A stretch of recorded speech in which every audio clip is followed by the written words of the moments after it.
The best of the Morning X with Barnes, Leslie, and Jimmy. 99X. The Morning X, Barnes, Leslie, and Jimmy. It was 1981. Young Barnes, playing with the TV set, had to actually take the TV tuner and turn it backwards to tune in MTV. And the first face I ever saw was Alan Hunter, and here he is. Alan. Yeah, that's a sad tale. You know that, don't you? Isn't it a sad, sad tale? That was touching. First face you see, my God. Was Alan Hunter. Yeah. You know, Alan. See what happened? Damn, So many young girls had a crush on Alan Hunter. You were the cute blonde guy. Hey, well, I'm proud of it, too. I think I had a lot of housewives that were doing aerobics to me in the morning time. Yeah, exactly. No, you were on in the morning, correct? Predominantly. I think we came on at all times at certain points, and then we all began to gravitate to our energy level. Mine seemed to be pretty up. Well, the good thing for you is that, I mean, you look exactly like you did then. You're the man. I mean, Where did I see you last? You haven't changed at all. I saw you on, what was it, some commercial for Books A Million or something? Yeah, well, that's right. Yeah. Is that what it was? Yeah. I saw that the other night on television, so you're still out there doing stuff. Well, you know, I can still shake my booty. Now, did you audition for the MTV role? How did you get the job? I did, as a matter of fact. I did not sleep with anybody. It's good to know. No casting couch. That's good to know. Well, no one knew what it was then, though. So what did you find? Well, I knew what a casting couch was. Sure. You did? Sure. I'm talking about MTV. So you go in and they say, hey, they've got this music channel they're going to try, and here's the deal. Do what? Funny enough, about 3 months before, I'd been in a David Bowie video. I was an actor up in New York and got cast to be in Fashion. Wow. Really? We are the Goon Squad, and we're coming to town. You remember that song? Right, yes. Isn't that a great song? So I was in that as an actor / dancer, if you can believe that. And I'm one of the principal people. So for me, music videos meant it was like Midnight Special when Paul McCartney and Wings couldn't show, when they didn't show up. Right. Then you got their video from London, and Paul would come on and say, I'm sorry we're not here. Here's our video. And it's like, oh, damn, a video. Now, did you ever hang out with the other VJs at the time, like, Nina Blackwood and JJ? Oh, sure. You guys were all we friends. were definitely all on the Poseidon adventure, You guys all had to think you were just it, though, at the time. I mean, when MTV blew out and you guys were the staples, and still people think, when they think of MTV, you guys, the original characters, are all embedded in our minds. We're the staple brothers and sisters. Those ads you did last year were good. I enjoyed that. They started showing all that again. As a matter of fact, I got a 12-year-old kid, a son, Dylan, and a 9-year-old daughter. But my son Dylan's friends, ever since I've been coming to school over the last 3 or 4 years, I mean, I'm a very active parent at school, but they all think I'm pretty cool. But they started showing all that stuff from spring break this year. Yeah. Mm-hmm. And his buddies just think, God, Dad, your dad is so cool. Hanging with all those babes in bikinis, on the beach. Isn't it interesting, though, that people can recall the original MTV VJs, but if you were to ask somebody now to name 2 MTV VJs, they couldn't? Well, they kind of come and go quickly, don't they? They do. They're and big time quick now. Yeah, well, I think people remember the first better, don't you? I remember the Saturday Night Live crew. Then everything was kind of a fog after that. How long were you there at MTV? I was there 6-7 years. I did a couple of freelance gigs for them after I left, which were the best and highest paying jobs I ever had with them when I left, which is always the case, isn't it? Give someone an idea. Well, what did you make when you first started at MTV? Oh gosh, I made like just a little bit better than a Broadway chorus singer. Not much is what you're saying. Which was my criterion for a good job back then. Was if I could just make Broadway wages, because that's what I really wanted to be. And I made better than that, but still by TV standards nowadays. I mean, MTV was such a weird bird. It started out in this cable world, which at that point in time was not like being on an NBC sitcom, People have this weird misconception, though, that these VJs are making tons of jack. Well, they probably do now. And when I left, I made great money. I really left at the time that I had like 2 more years on a really groovy contract. So I decided to go out ahead. So you chose to leave, and they didn't get rid of you guys? Oh yeah, I would say Mark and I were the only ones who left of our own accord. We both had more time on contracts, and they wanted us to stay. But after 6 years, I just felt like it was time to go and move to California. I know Mark Goodman did some radio. What did you do immediately following MTV? Well, when I went out there, I did several free. I went to Russia for MTV after I left, and I went to Jamaica. So, of course, I was kicking my ass saying, why did I leave? Right. This is great. But you only get respect when you leave someplace, right? Sometimes. Yeah. Did you ever did VH1 ever call you to come in and work over there? Yeah, VH1 used to call me all the time and say, "You want to pick up that pension check now?" They were the clearinghouse for it.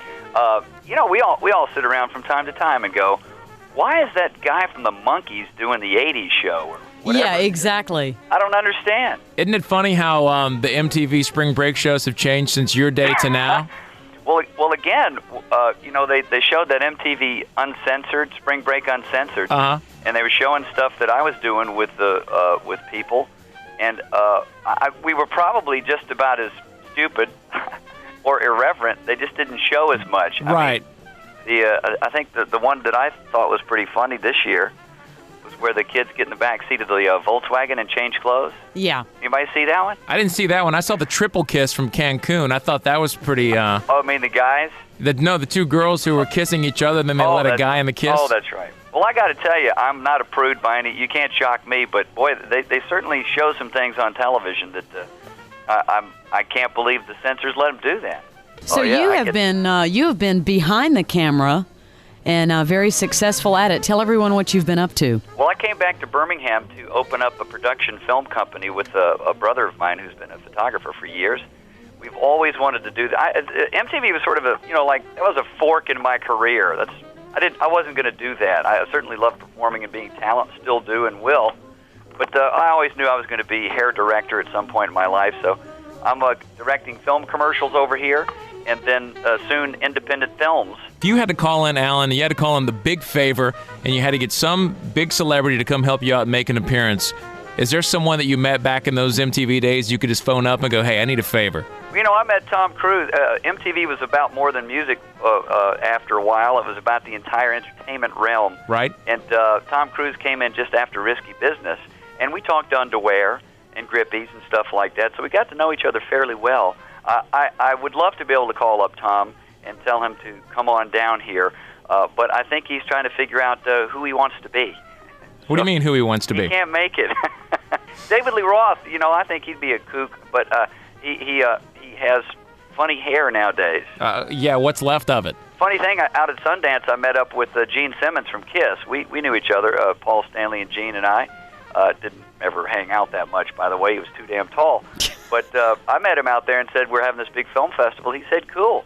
And then his hair shifted like 30 degrees to the left. It just kind of rotated because a gust of wind blew in Park City. And I said, "Oh, my God, that's a great-looking hat." Talking to Alan Hunter, one of the original MTV VJs. So tell us about some weird celebrity encounters back then. Well, I certainly think that Ozzy Osbourne was probably my weirdest situation to be in, kind of in a formal interview setting.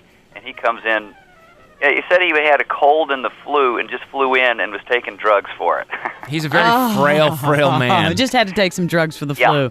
The producer stopped the interview about 10 times trying to figure out what to do because Ozzy wasn't answering any of my questions. So he just sits there and shakes. I think when what's his face, White Wedding. God, I can't even. Billy Idol. Yeah, of course, Billy Idol, my friend, my pal. Alan Hunter can't think of Billy Idol. It's a bad day. Isn't that something? Isn't that? Well, it's early for me, guys. Come on, I'm an hour behind you here. So what happened with Billy Idol? Oh, I went on stage at a New Year's Eve live and came out to introduce him, and the guy was so whacked out that he came over and grabbed me in a chokehold right there on live television. I was starting to black out, and he was, all right, holding his fist up. Did not know he was squeezing my jugular. Punk, man. Man, I was out. I was about to go down. That was the start of wrestling, I believe. Alan, what interview, if you can never remember back, was one that you thought just maybe it would have been better if it never happened? It sucked. Just sucked. I'd say Frank Zappa. Zappa? Did he go off on you? What happened? Oh, I knew Moon and Dweezil real well. We used to hang a lot, and so it was basically Moon saying, "Hey, let me bring Dad in," and I was a huge Zappa fan, just huge. I mean, out of my mind, with adoration for Frank Zappa. So I was really stoked. But I was coming back in from the Red Eye in New Orleans and to New York, and I was bone tired, and it was early in the morning, and Moon and Frank came on together, a little father-daughter kind of thing. So I was pretty stoked. But my first question, he answered with, "What do you mean?" What'd you ask him? Well, I forget. But it was, I don't know. It probably was good morning. Well, what do you mean by that? I mean, the guy was cantankerous, ornery, and gave me yes, no. I was miserable. I was sweating, and Moon was... What a letdown, too, because you loved him so terrible. much. What did Moon say? Well, she was embarrassed. She kept whacking him on the arm. Dad! So he was really horrible, and I was just beat up. And about 2 months later, when Moon and Dweezil, remember they started becoming like guest VJs and stuff? Yes. Right. Well, Dad came back with them, and literally in a hallway, he apologized to me. Now that made it all up. I said, all right, okay, 200 motels is pretty good. But Alan, you got to think when Frank Zappa's coming in, it wasn't going to be easy. Oh, well, I knew that, but this guy just chewed me up and down. Hey, he was playing with me. He was like a cat in a mouse. He knew that I was a young pup, and he probably did not think that I knew his music very well. And you did. I was a discography, basically. So you interviewed Mick Jagger.